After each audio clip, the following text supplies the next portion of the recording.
Oogenesis.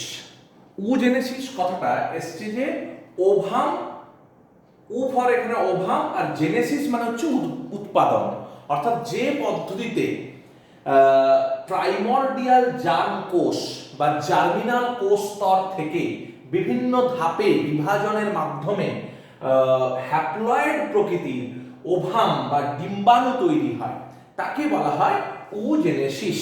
তাহলে oogenesis কথাটা এসছে উ ফর এখানে ওভাম থেকে, আর জেনেসিস কথাটার মানে হলো উৎপাদন বা টু সিনথেসাইজ, সিনথেসিস লিখলাম। তাহলে এই ovum synthesis, the whole process is known as oogenesis. আমরা এখানে মূলত হিউম্যান সিস্টেমে উজেনেসিস কিভাবে ঘটে সেটা আমরা দেখব। এটা বেসিক্যালি অনেকগুলো ধাপে ঘটলেও মূলত তিনটে স্টেপ আছে। প্রথম স্টেপ হচ্ছে মাল্টিপ্লিকেশন, 2 নম্বর গ্রোথ, 3 নম্বর ম্যাচুরেশন বা পরিণতি।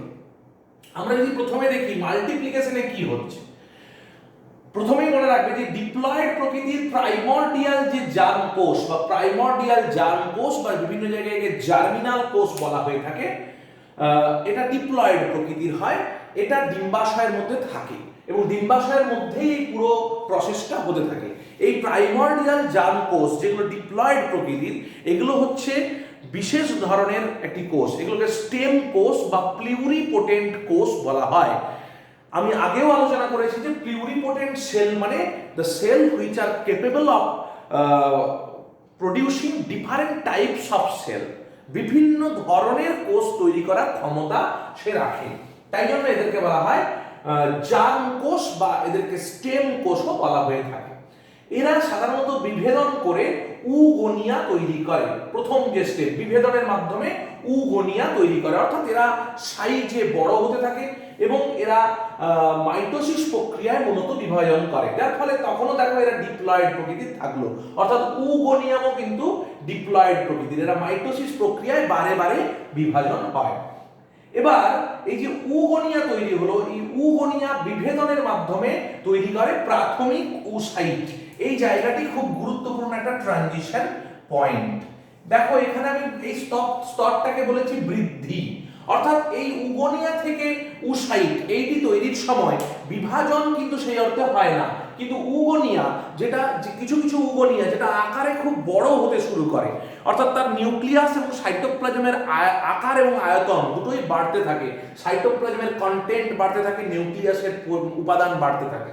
তাহলে এই বাড়তে বাড়তে যখন একটা কোষ বড় হয়ে যায়, অর্থাৎ যদি দেখি যে একটা উগোনিয়া এরকম সাইজ ছিল, তাহলে প্রাথমিক উসাইট এরকম বড় হবে এবং তার নিউক্লিয়াসটিও বড় হবে, অর্থাৎ it becomes increased in size.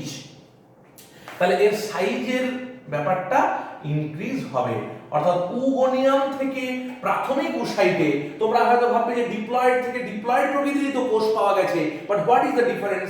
Difference in size.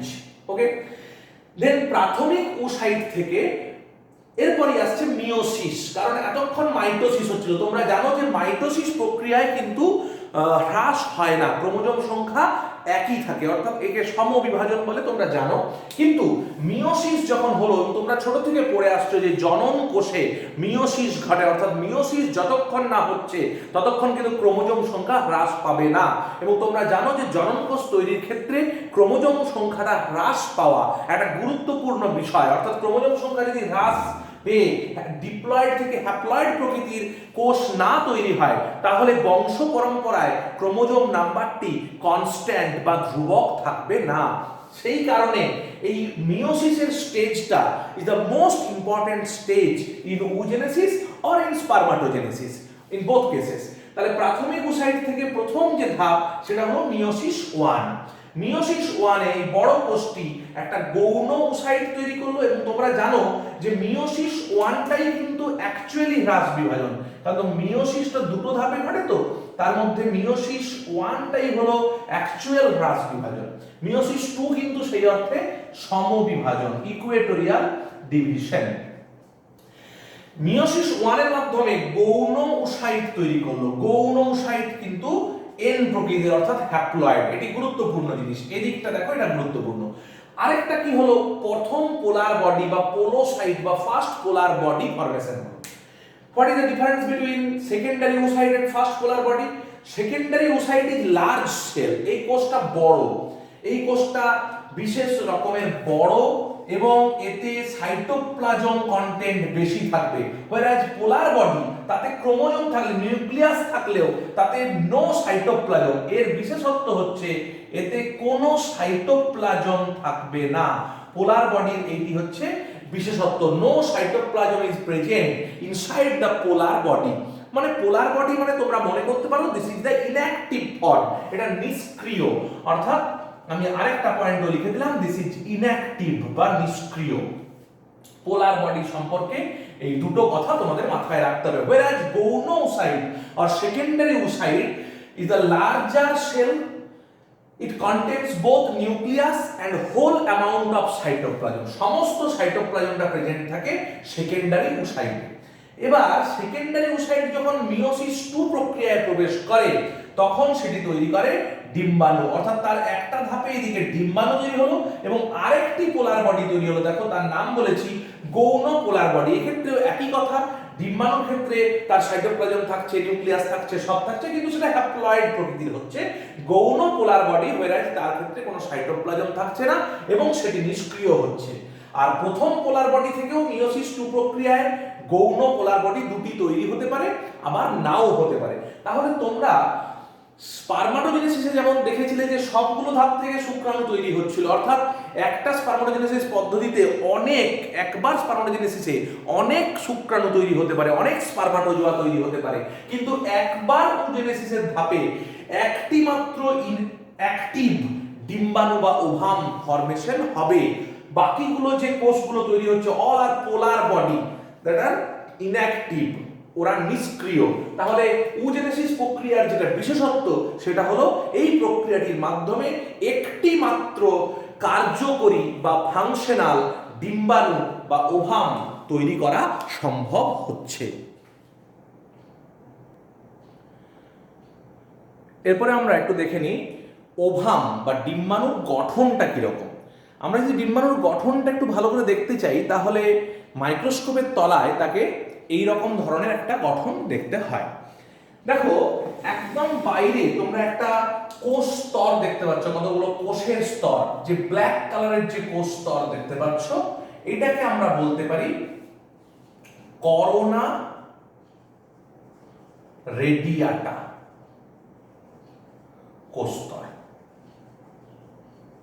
এটা একদম বাইরে রয়েছে, এই যে কোষীয় যে তোমরা অংশগুলো দেখতে পাচ্ছ বাইরের দিকে নিউক্লিয়েটেড যে কোষগুলো, এই পুরোটা এই কোষ স্তরটা ব্ল্যাক কালারের পুরো অংশটা সেটা হচ্ছে করোনা রেডিয়াটা কোষ স্তর। এবার আমরা একদম বাইরে থেকে ধীরে ধীরে ভিতরে প্রবেশ করব।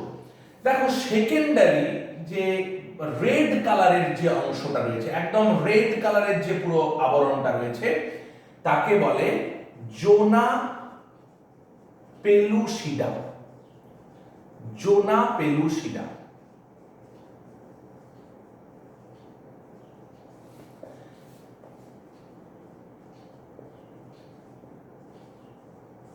ওকে, রেড কালারের যে স্তরের পর একদম ব্লু কালারের যে একটি স্তর আছে, জাস্ট ডিম্বাণুর সাইটোপ্লাজমের বাইরে একদম নীল রঙের যে মোটা স্তরটি তোমরা দেখতে পাচ্ছ, এই স্তরটিকে আমরা বলবো ভাইটেলাইন পর্দা। ভাইটেলাইন পর্দা, অর্থাৎ ডিম্বাণুর যদি সাইটোপ্লাজম বা ডিম্বাণুর সাইটোপ্লাজমকে আমরা বলি উপ্লাজম, তাকে ঘিরে যে আবরণটি রয়েছে সেটা হলো ভাইটেলাইন মেমব্রেন। অর্থাৎ ডিম্বাণুর প্রাচীর ভেদ করতে গেলে সবচেয়ে ভিতরে রয়েছে এই ভাইটেলাইন পর্দা। একদম বাইরে থেকে আমরা ভেতরে গেলাম, এটা বাইরে থেকে সবচেয়ে বাইরে করোনা রেডিয়াটা, মাঝে রয়েছে জোনা পেলুসিডা, একদম ভিতরে রয়েছে ভাইটেলাইন পর্দা। তার মানে ডিম্বাণুকে ভেদ করতে গেলে you have to invade vitelline membrane. Vitelline পর্দাকে না ফুটো করতে পারলে ডিম্বাণুর ভিতরে শুক্রাণু প্রবেশ করা সম্ভব নয়। এবার এই ভাইটেলাইন পর্দার জোনা পেলুসিডার মাঝখানে একটা ফাঁকা অংশ রয়েছে, এই অংশটাকে বলা হয়, দেখো ঠিক জোনা পেলুসিডার ভাইটেলাইন পর্দার মাঝে একটু সাদা যে অংশটি রয়েছে এটাকে বলা হয় পেরি ভাইটেলাইন স্থান, পেরি ভাইটালাইন স্পেস। ওকে, নেক্সট এর ভেতরে একদম ভাইটালাইন পর্দাকে যদি ভেদ করে ভেতরে ঢোকা যায় তাহলে রয়েছে সাইটোপ্লাজম। এটাকে তুমি সাইটোপ্লাজমও বলতে পারো বা তোমরা উপ্লাজম বলতে পারো। উপ্লাজম, যেহেতু এটা ডিম্বাণুর সাইটোপ্লাজম তাই এটাকে উপ্লাজম বলা হয়। এবং এর মাঝখানে রয়েছে যে ব্ল্যাক কালারের সেন্ট্রালি প্লেসড অংশটি রয়েছে তাকে আমরা বলবো নিউক্লিয়াস। এটা যে সব সময় মাঝে থাকবে তার কোনো ব্যাপার নেই, একটু সাইডের দিক করে জেনারেলি অবস্থান করে। আমি একটু সাইডের দিক করে এঁকে দিলাম, ধরো এই যে সাইডের দিক করে যেটি আঁকলাম এটা হচ্ছে নিউক্লিয়াস। একটু সাইডের দিক করে মূলত নিউক্লিয়াসটি থাকে, তাহলে এটা হলো নিউক্লিয়াস। নিউক্লিয়াসটি তোমরা সবাই জানো হ্যাপ্লয়েড প্রকৃতির হয়, n সংখ্যক ক্রোমোজোম বিশিষ্ট হবে অবশ্যই। তাহলে এটা হলো একটা ওভামের স্ট্রাকচার অফ ওভাম।